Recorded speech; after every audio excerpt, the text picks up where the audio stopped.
Durante mucho tiempo, Gabriel creyó que su matrimonio era estable. Tenía sus altibajos, como cualquier relación larga, pero nada que pareciera fuera de control. Trabajaba como analista financiero en una multinacional y, a pesar de la rutina agobiante, siempre buscaba tiempo para cuidar la casa y estar presente en la relación. La vida transcurría en una línea recta predecible, hasta que en una noche común de viernes, mientras lavaba los platos de la cena, Jessica, su esposa desde hacía casi 7 años, se sentó a la mesa y dijo con voz firme, pero distante: «A partir de ahora, no quiero más intimidad física entre nosotros». No hubo discusión ni llanto, solo esa frase seca, seguida de un discurso sobre autonomía, nuevos descubrimientos personales y un libro feminista que ella venía leyendo. Gabriel se quedó paralizado, con el agua aún escurriéndose entre los dedos, sin entender si aquello era una ruptura o una fase. En los días siguientes, intentó conversar. Preguntó si ella estaba bien, si había algo que él pudiera cambiar, si necesitaban ayuda externa. Sugirió terapia de pareja, propuso viajes para reaproximarlos, recordó momentos buenos. Jessica escuchaba con paciencia, pero rechazaba todo con una sonrisa condescendiente, como quien mira a alguien demasiado ingenuo para comprender una nueva verdad. Poco a poco, Gabriel empezó a darse cuenta de que ya no era más un compañero allí. Era un compañero de apartamento, una presencia funcional. Seguía pagando las cuentas, cuidando el jardín, buscando el auto en el taller, pero ya no era visto como hombre, ni como alguien deseado. Se sentía invisible dentro de su propia casa, como si su valor se hubiera reducido a su utilidad. El dolor no venía del rechazo en sí, sino de la frialdad con la que se impuso, como si sus necesidades fueran irrelevantes. Los fines de semana, Gabriel pasaba más tiempo solo. Jessica se sumergía en grupos de lectura y encuentros con amigas que compartían la misma visión. Él, por otro lado, se veía atrapado en cuestionamientos que nunca imaginó tener que enfrentar. ¿Qué hacía mal? ¿Por qué ya no era visto como hombre? Empezó a sentirse culpable por desear algo que ella había decidido abolir, como si su deseo fuera una falla moral. Las noches se hicieron largas. Dormían en camas separadas. Jessica decía que era natural, que él necesitaba madurar emocionalmente y entender que las relaciones profundas iban más allá del cuerpo. Pero Gabriel sentía que algo se había roto de forma definitiva. Aún así, se resistía a la idea de la separación. Había amor, o al menos el recuerdo de él, y había un miedo real de perder todo de una vez. Él resistió todo lo que pudo. Durante meses sostuvo la esperanza de que aquello fuera un desvío momentáneo, algo que se resolvería con el tiempo. Pero el tiempo no trajo respuestas. Al contrario, fue hundiendo a Gabriel en una rutina silenciosa en la que se sentía cada vez más aislado. Los amigos notaban su mirada distante, el peso en sus palabras. En el trabajo aún entregaba resultados, pero ya no tenía la misma energía.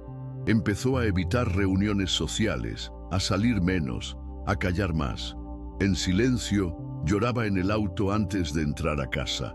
Era como si viviera 2 vidas, una de apariencias y otra escondida detrás del volante, en el trayecto entre la empresa y el hogar.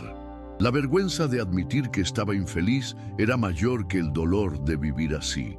Hasta que un domingo, al mirarse en el espejo por la mañana, apenas se reconoció. Fue entonces cuando entendió que nadie vendría a salvarlo. Si quería salir de aquello, tendría que ser él el primero en moverse. A la mañana siguiente, Gabriel hizo algo simple pero simbólico. Se despertó más temprano, se puso una camiseta que no usaba hacía tiempo y salió a caminar al parque. No llevó audífonos ni celular. Quería escuchar sus propios pensamientos sin interferencias. Respiró el aire frío de las primeras horas y sintió el cuerpo pesado, desacostumbrado a cualquier esfuerzo. En el camino, pasó junto a un hombre mayor que lo saludó con un leve gesto de mano. Aquello tuvo un impacto desproporcionado. Fue el primer gesto de gentileza que sentía en semanas. Regresó a casa sudoroso, con las piernas adoloridas, pero con una sensación que hacía tiempo no experimentaba. Estaba haciendo algo por sí mismo. Esa noche durmió mejor que en meses. En los días que siguieron, mantuvo el ritmo. Comenzó a meditar durante 10 minutos al despertar, aunque sin saber muy bien lo que estaba haciendo. Luego empezó a anotar sus gastos, algo que siempre dejaba para después. Descubrió que pagaba suscripciones que ni usaba. Las canceló todas. Separó la ropa que no usaba y la donó. Comenzó a cocinar para sí mismo con más cuidado, no por obligación, sino como un pequeño acto de cariño hacia él. Poco a poco, se sentía menos anestesiado. No es que la tristeza hubiera desaparecido, pero ya no lo dominaba por completo. Cada pequeña decisión le devolvía un poco de dignidad. No le dijo nada a Jessica. Ella parecía ajena a todo, demasiado absorta en sus propias lecturas y reflexiones. Pero Gabriel ya no esperaba nada de ella. Por primera vez no hacía aquello para salvarlos, lo hacía para reencontrarse. La nueva rutina de Gabriel fue tomando forma. Poco a poco, volvió a conectarse con antiguas pasiones que había dejado de lado. Una de ellas era la fotografía. Durante la universidad solía salir los fines de semana para capturar escenas urbanas, personas anónimas, detalles que pasaban desapercibidos a la mirada común. Sacó su cámara del armario, limpió las lentes y salió a fotografiar la ciudad en un sábado por la tarde. Pasó horas caminando por calles que ni recordaba. En cierto momento, fotografió a un señor que leía el periódico en un banco de la plaza, ajeno al mundo alrededor. Cuando llegó a casa y vio la imagen ampliada en la pantalla del computador, sintió algo palpitar en su interior. Aún había sensibilidad en su mirada.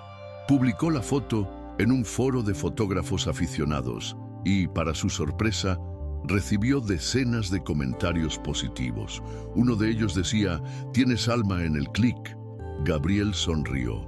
Era la primera vez en mucho tiempo que se sentía reconocido por algo que provenía de él y no del papel que desempeñaba. Con el tiempo, los cambios internos empezaron a reflejarse también en el exterior. Los compañeros de trabajo comenzaron a notar su postura más centrada. Recibía elogios por su claridad en las reuniones y por la manera en que manejaba los conflictos. Incluso su jefe, generalmente reservado, lo llamó para decirle que había notado una evolución en la forma en que Gabriel conducía los proyectos. Eso tuvo un impacto profundo. Por primera vez en mucho tiempo, alguien lo veía con respeto y admiración, sin despreciarlo, sin reducir su valor a la utilidad o a lo que debía ser.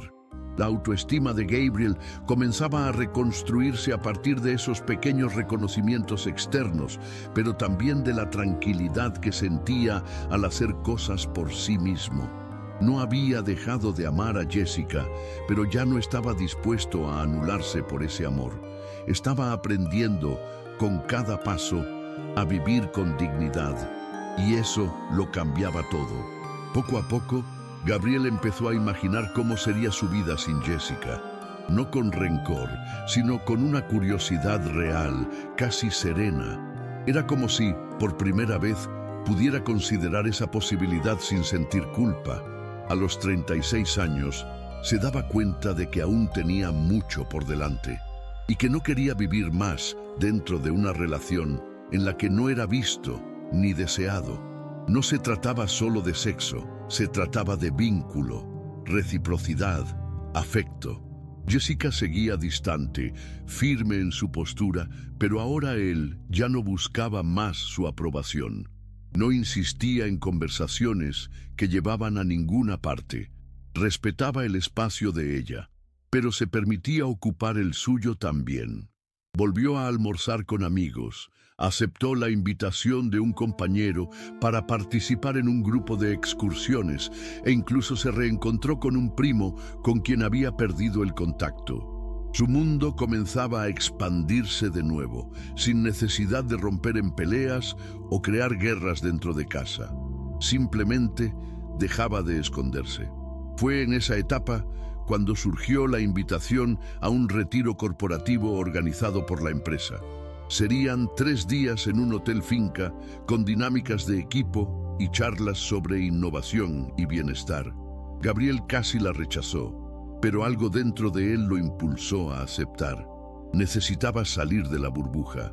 El lugar era tranquilo, rodeado de naturaleza, y los compañeros estaban más accesibles de lo que él imaginaba. Fue durante una ronda de conversación en el segundo día que conoció a Emma, coordinadora de proyectos de una filial en otra ciudad. Ella hablaba poco, pero con genuino interés en escuchar. Tenía una forma ligera de expresarse y unos ojos atentos que parecían ver más allá de las palabras. Conversaron por más de 1 hora, sentados bajo un árbol, hablando sobre trabajo, viajes y eventualmente sobre lo difícil que es mantener relaciones verdaderas cuando las personas ya llegan con sus discursos preparados. Gabriel no esperaba nada, pero salió de esa conversación con la sensación de haber sido visto de verdad, después de mucho tiempo. En los días siguientes al retiro, Gabriel y Emma continuaron en contacto. Los mensajes eran simples: intercambios sobre libros, sugerencias de películas, relatos sobre el día a día en el trabajo.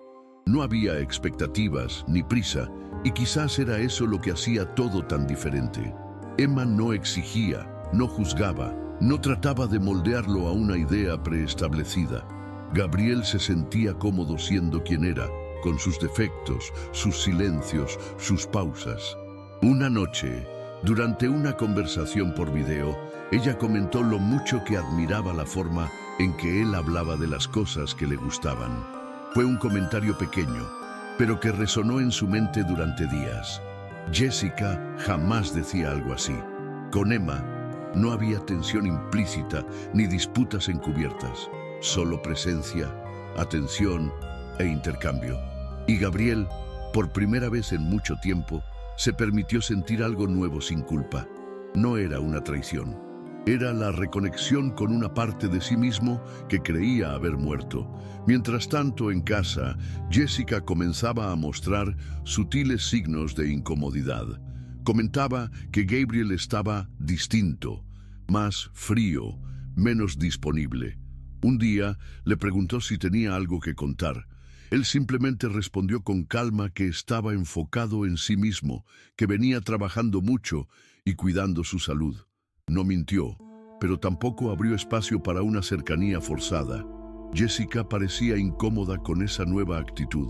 Gabriel notaba que cuando él se mostraba emocionalmente más fuerte, ella oscilaba entre el distanciamiento e intentos vagos de reaproximación, como sugerir una cena juntos o sentarse cerca de él en el sofá por la noche. Pero ya era tarde. Algo se había roto de forma definitiva. Él aún respetaba la historia que habían construido, pero ya no se veía a sí mismo como parte de ese vínculo. La ausencia de deseo ahora era mutua, solo que por razones diferentes. Ella por convicción ideológica, él por madurez emocional. La admiración se había desvanecido y sin admiración, él sabía, no había forma de continuar. La decisión de separarse no surgió de un arrebato. Se fue madurando en silencio, con la calma de quien ya no soporta vivir a medias. Gabriel pasó semanas revisando sus contratos, separando documentos y consultando discretamente a un abogado. Quería hacerlo todo de la manera más justa y respetuosa posible.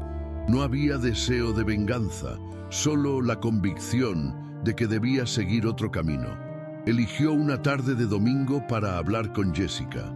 Estaban en la veranda, él con una taza de té en las manos, ella leyendo un artículo en el celular.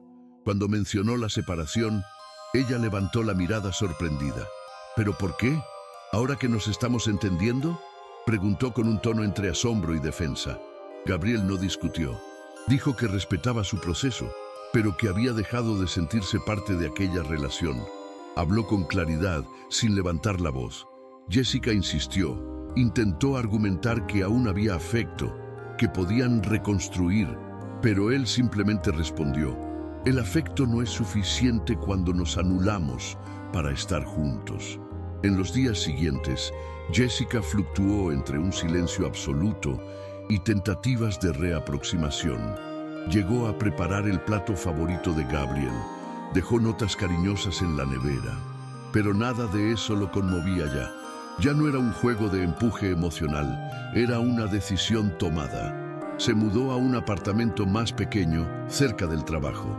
Llevó solo lo necesario: su ropa, la cámara, algunos libros y una caja con recuerdos que aún consideraba importantes.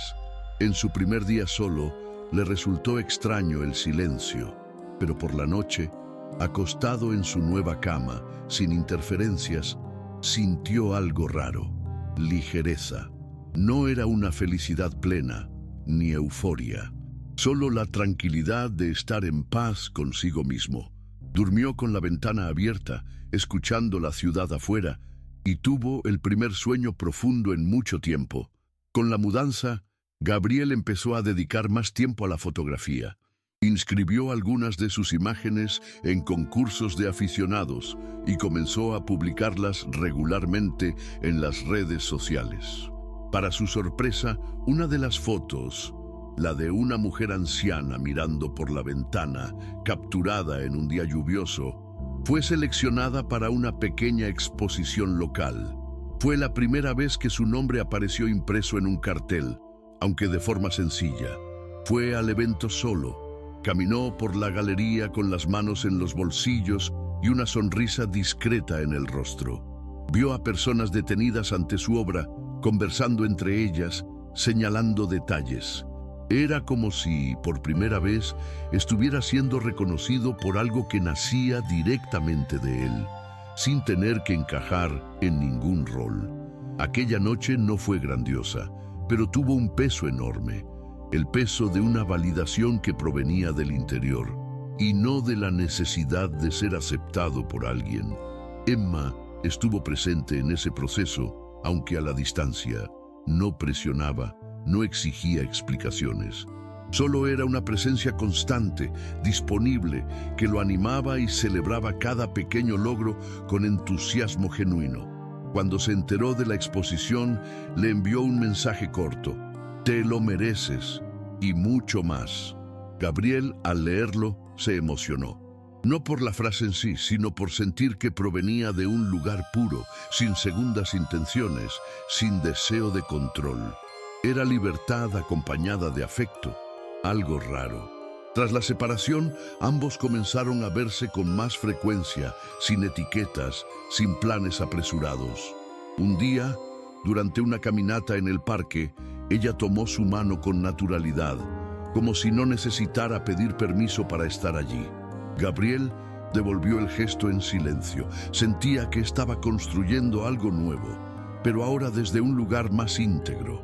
Ya no buscaba a alguien que lo completara, y tal vez por eso estaba listo para amar de nuevo. Con el tiempo, la relación entre Gabriel y Emma se fortaleció de manera natural. Compartían gustos simples, largas caminatas los domingos, cafés silenciosos, visitas a librerías de segunda mano y pequeñas ferias de arte. No había promesas grandiosas, solo una convivencia tranquila que, poco a poco, se volvía esencial.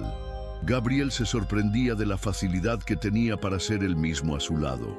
No necesitaba demostrarse ni disminuirse. Cuando cometía errores, ella no los usaba como arma. Cuando acertaba, no lo exaltaba como un héroe.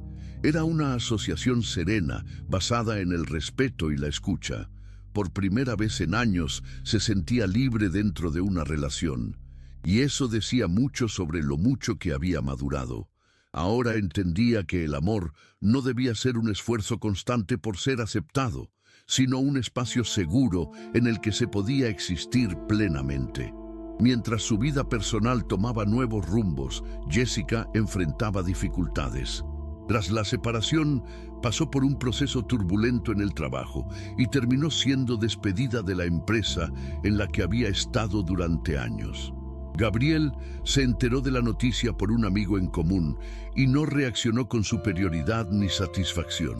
Solo reflexionó sobre cómo, durante tanto tiempo, ambos habían vivido en zonas de confort diferentes. Ella, con la certeza de que su visión era incuestionable. Él, en el intento de agradar a cualquier costo. Un día, ya meses después del divorcio, Jessica envió un mensaje pidiendo hablar. Decían que ella estaba más retraída, más abierta. Gabriel aceptó el encuentro con cordialidad, pero ya sin ningún atisbo de dependencia. Se sentaron en un café, intercambiaron algunas palabras amables y en determinado momento ella preguntó: ¿aún piensas en nosotros? Él respiró hondo y respondió con sinceridad: pienso con gratitud, pero no con deseo. No hubo rencor ni resentimiento, solo la constatación de que aquello había terminado. Y por primera vez, ambos parecían comprenderlo de verdad. En los meses siguientes, Gabriel vivió una etapa de estabilidad emocional que jamás había imaginado posible. No era un mar de euforia, sino una rutina tranquila, construida con pequeñas elecciones conscientes. Su salud mejoró. Los exámenes que antes señalaban presión alta y estrés, ahora volvían a parámetros normales. Se despertaba temprano, cuidaba su alimentación, mantenía la rutina de caminatas y fotografía. En el trabajo, recibió una propuesta para liderar un nuevo proyecto que implicaba viajes esporádicos y contacto directo con clientes internacionales. La aceptó sin dudar. Era una oportunidad que tiempo atrás habría rechazado por miedo a desagradar o generar conflictos en casa. Ahora se sentía capaz de tomar decisiones por sí mismo, sin cargar la culpa como equipaje. Descubría poco a poco que la libertad, cuando viene acompañada de responsabilidad emocional, puede ser una forma madura de felicidad. En el cumpleaños de Emma, decidió obsequiarle algo personal: una fotografía impresa en papel mate, enmarcada en madera clara. Era una imagen de un callejón estrecho en Lisboa, donde la luz del final de la tarde se filtraba entre las altas paredes. En la esquina inferior de la imagen, dos señoras conversaban sentadas en sillas sencillas, con tazas en las manos. Era una escena de intimidad silenciosa, como tantas que él había aprendido a valorar. Cuando le entregó el regalo, Emma se quedó unos segundos en silencio, observando la imagen con los ojos llenos. «¿Sabes ver lo que otros pasan por alto?», dijo ella. Gabriel no respondió, solo la abrazó. En ese momento, comprendió que sí había nuevos comienzos posibles y que no necesitaban venir con promesas, sino con presencia. Ya no era el hombre que vivía esperando ser elegido. Ahora, él elegía, y eso hacía toda la diferencia. Con el paso del tiempo, Gabriel comenzó a darse cuenta de cómo aquel proceso de reconstrucción se había enraizado en áreas de la vida que, antes, ni siquiera percibía que estaban dormidas. Empezó a escribir pequeños textos sobre sus caminatas, sus fotos, sus reflexiones más simples. No como un diario íntimo, sino como pequeños registros para sí mismo. Guardaba todo en una carpeta en la computadora llamada Días Buenos. No era un escritor, ni pretendía publicar algo, pero escribir le ayudaba a organizar lo que sentía. Fue en uno de esos textos que notó cuánto se había desconectado de sí mismo en los años anteriores, mientras intentaba sostener un matrimonio que ya no lo incluía.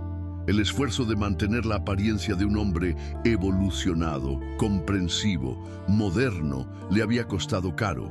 Había costado su verdad, su instinto, su propia escucha. Se tragó muchas cosas para mantener la paz, ignoró sus propios límites en nombre del diálogo, se adaptó a discursos que no lo representaban, todo para no ser visto como anticuado o egoísta. Hoy, al mirar atrás, veía con claridad. No era egoísmo querer ser deseado, Ni era machismo necesitar contacto físico como forma de conexión. Era humano, y por fin había aprendido a no avergonzarse de ello. La primera exposición individual de Gabriel ocurrió casi un año después de la separación.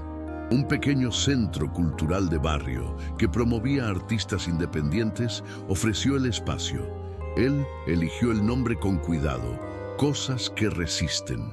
Las fotos seleccionadas mostraban escenas cotidianas. Una señora trenzando el cabello de su nieta en la acera, un hombre cuidando de plantas en una terraza improvisada, un niño corriendo entre la ropa en el tendedero. Nada era grandioso, pero todo tenía vida, humanidad, permanencia. La inauguración fue discreta, pero significativa. Colegas de trabajo, vecinos, conocidos de toda la vida, todos asistieron. Emma llegó un poco después, con un pastel sencillo en las manos, hecho por ella misma. Cuando la vio entrar, Gabriel sintió un apretón agradable en el pecho. Ya no era ansiedad, ni deseo de validación. Era una alegría genuina por tenerla allí. Durante el evento, en medio de los saludos, escuchó comentarios sinceros sobre su mirada delicada y su capacidad para ver lo que la mayoría no notaba. Al final de la noche, mientras desmontaba los paneles con la ayuda de un amigo, se detuvo por unos segundos, miró el espacio vacío y sonrió. Aquello no era un punto de llegada, era solo un paso más, pero era un paso firme, consciente, que nacía desde dentro. Y era esa diferencia la que lo hacía todo tan real. Pocos meses después de la exposición, Gabriel recibió una invitación para participar en una mesa redonda sobre arte y cotidianidad en una universidad local. No era fotógrafo profesional, ni tenía formación en artes visuales, pero fue invitado precisamente por eso, por su mirada honesta, por la forma accesible con la que abordaba el tema de la sensibilidad en el día a día. Al llegar al auditorio, sintió un leve frío en el estómago. Había estudiantes, profesores y otros fotógrafos en el panel. Durante su intervención, contó cómo la fotografía surgió como una forma de sobrevivir emocionalmente al dolor del olvido dentro de su propio hogar. No se presentó como víctima, ni buscó sensibilizar mediante su narrativa personal, sino que compartió con serenidad lo mucho que observar el mundo a su alrededor lo ayudó a volver a verse a sí mismo. Al final, una estudiante se acercó y dijo: «Gracias por hablar como un hombre de verdad, sin vergüenza de sentir». Aquello lo marcó, no por el elogio en sí, sino por comprender que su experiencia, hasta entonces silenciosa, podía resonar en otros. Y que existía, sí, espacio para reconstrucciones masculinas que no pasaran por la fuerza bruta, ni por un silencio impuesto, sino por la escucha, por la presencia, por el respeto a su propio dolor. Fue después de ese evento cuando Gabriel comprendió que algo muy profundo había cambiado. Ya no necesitaba probar nada a nadie, ni a su exesposa, ni a Emma, ni al mundo. Empezó a sentir placer en su propia compañía, sin la urgencia de llenar vacíos con distracciones. Aprendió a cocinar platos nuevos, no por obligación, sino por curiosidad. Redecoró su apartamento con fotos impresas, plantas y libros. Comenzó a visitar a sus padres con más frecuencia. Retomó el contacto con su hermana y estrechó lazos que antes parecían distantes. Un domingo por la tarde, al llegar del mercado, encontró un billete de Emma pegado en la puerta. «Hoy quiero solo escucharte. ¿Café a las 18:08?» Sonrió, colocó las compras sobre la mesa y respondió con un audio sencillo, directo, lleno de ternura. Ya no había miedo de demostrar afecto. El temor a ser disminuido por sentir, eso sí, había quedado atrás. Gabriel ya no era el hombre que aceptaba ser moldeado para encajar en las ideas de los demás. Ahora era alguien que se moldeaba por elección, no por miedo, y eso marcaba toda la diferencia. Comprendía cada día con más claridad que el amor no se sostiene cuando se convierte en argumento, ni cuando exige la anulación de uno mismo en nombre de ideales ajenos. El amor verdadero, el que construye, el que acoge, el que sostiene, comienza cuando uno aprende a escucharse, incluso en el silencio. En un feriado largo, Gabriel y Emma viajaron juntos por primera vez. Eligieron un lugar sencillo, una villa costera sin muchos atractivos turísticos, pero con abundante naturaleza y calma. Alquilaron una casita de madera cerca de la playa, con terraza y hamacas. Se despertaban temprano, tomaban café con frutas frescas y pasaban horas caminando por la arena. Conversaban sobre cosas banales, leían fragmentos de libros en voz alta, compartían silencios que no resultaban incómodos. Durante una de esas caminatas, Emma comentó, casi como quien piensa en voz alta, que nunca se había sentido tan segura al lado de alguien. Gabriel, sin responder de inmediato, se detuvo y miró el mar. Sentía lo mismo, pero con una intensidad que aún estaba procesando. Había pasado tanto tiempo intentando adaptarse, esconderse, agradar, que ahora ser simplemente él mismo, sin tener que justificar nada, representaba un tipo de libertad desconocida. Al final de aquella tarde, sentados en la arena, tomó una foto de ella mirando el atardecer. Era una imagen sencilla, pero capturaba exactamente lo que él sentía: paz. De regreso del viaje, Emma sugirió que Gabriel armara un portafolio para intentar presentar su trabajo en espacios más grandes. Dijo que tenía contenido, identidad, y que era hora de dar un paso adelante. Gabriel dudó al principio. No se veía a sí mismo como un artista. Aún cargaba cierta resistencia a asumir ese título. Pero, poco a poco, con el apoyo de ella y de personas cercanas, armó una selección más robusta de sus trabajos y la envió a una galería independiente de la capital. Semanas después, recibió la respuesta. Estaban interesados en agendar una reunión. Al leer el correo, Gabriel no celebró con euforia, sino con un silencio satisfecho. Era como si cada movimiento que hacía ahora fuera, ante todo, para sí mismo. Ya no necesitaba la validación externa para sentirse completo, pero aún así, recibirla confirmaba que estaba en el camino correcto. La vida, que antes parecía congelada, ahora ganaba textura. Era como si los días volvieran a tener color, no por culpa de alguien, sino por lo que él había decidido construir después del final. Un final que, en realidad, no fue una caída, fue un impulso. El día de la reunión con la galería, Gabriel llegó con antelación, vistiendo una camisa sencilla y llevando su carpeta con el portafolio impreso. Fue recibido por una curadora joven, atenta y acogedora, que escuchó con interés la forma en que él explicaba cada imagen. Diferente a otras ocasiones, Gabriel no intentó impresionar con términos técnicos o justificaciones elaboradas. Hablaba de forma directa, describiendo lo que lo motivó a capturar cada escena, lo que aquello significaba para él en ese momento. Al final de la conversación, la curadora comentó que le gustaba la honestidad de su mirada y que eso marcaba la diferencia. Días después, recibió la confirmación de que sus fotos formarían parte de una muestra colectiva sobre la temática de la intimidad en lo cotidiano. No era una exposición individual, pero era su primera incursión en un espacio artístico más profesional. Cuando se lo contó a Emma, ella lo abrazó fuertemente y dijo simplemente, lo sabía. Y por primera vez, él creyó que tal vez ella realmente lo supiera. No por idealización, sino por ver lo que él tardó tanto en reconocer en sí mismo. Esa exposición tuvo un impacto discreto, pero significativo.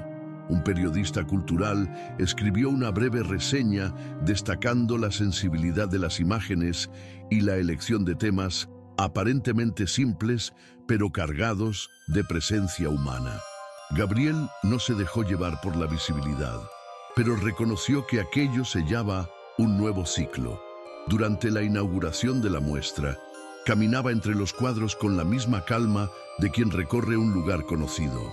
Algunas personas se le acercaban, preguntaban sobre su proceso creativo y él respondía con naturalidad.